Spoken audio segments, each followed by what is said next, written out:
Drop it.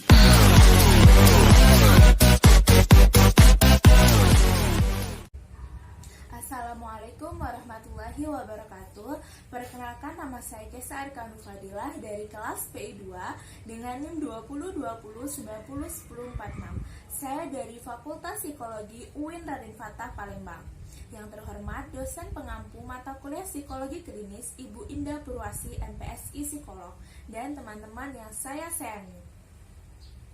Baiklah, pada kesempatan kali ini saya akan memberikan sedikit penjelasan mengenai toxic positivity. Teman-teman tahu gak sih apa itu toxic positivity?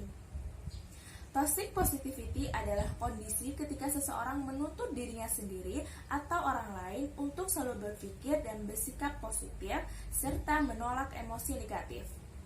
Orang dengan toxic positivity cenderung akan selalu memperlihatkan sisi baik dan positif dirinya, namun di dalam hatinya mati-matian menahan emosi untuk keluar. Jika secara tidak sengaja dia mengeluarkan emosi, maka dia akan merasa bersalah.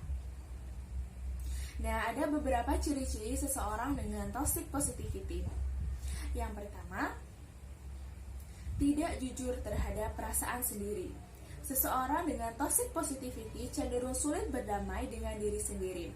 Dia akan sulit menerima saat emosi negatif tersebut kuat dari dalam dirinya. Bahkan dia akan cenderung merasa bersalah jika emosi negatif muncul meskipun secara tidak sengaja. Yang kedua, sulit mengelola emosi. Bersikap tidak terbuka dengan diri sendiri juga akan membuat orang tersebut sulit mengelola emosinya.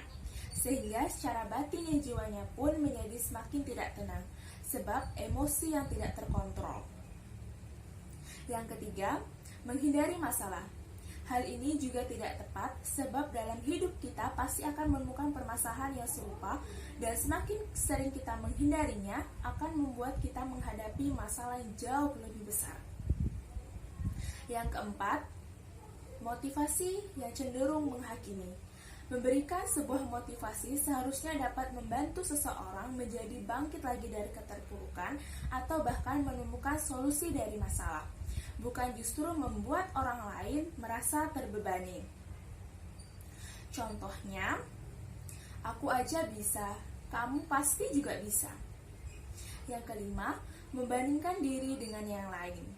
Terkadang, seseorang tanpa sadar menggunakan perbandingan supaya dirinya atau lawan bicaranya tampak lebih baik sedikit dari orang lain.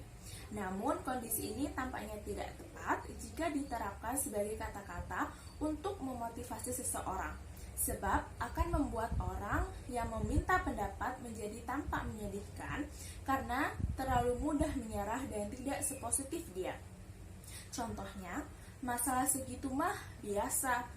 Aku yang pernah mengalami masalah yang lebih parah, tapi aku tidak pernah stres seperti kamu. Nah, dari toxic positivity memiliki dampak. Yang pertama, memicu stres.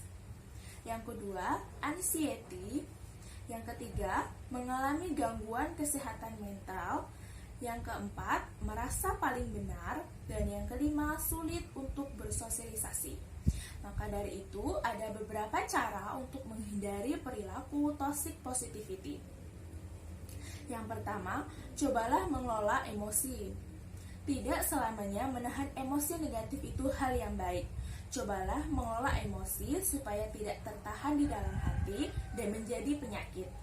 Yang kedua, pahami orang lain. Ketika sedang berbincang atau menyampaikan curahan hati, kamu juga perlu memahami orang lain, setidaknya mendengarkan mereka. Yang ketiga, jangan suka membandingkan. Membanding-bandingkan baik hal yang baik atau hal negatif selalu akan menimbulkan dampak yang tidak baik.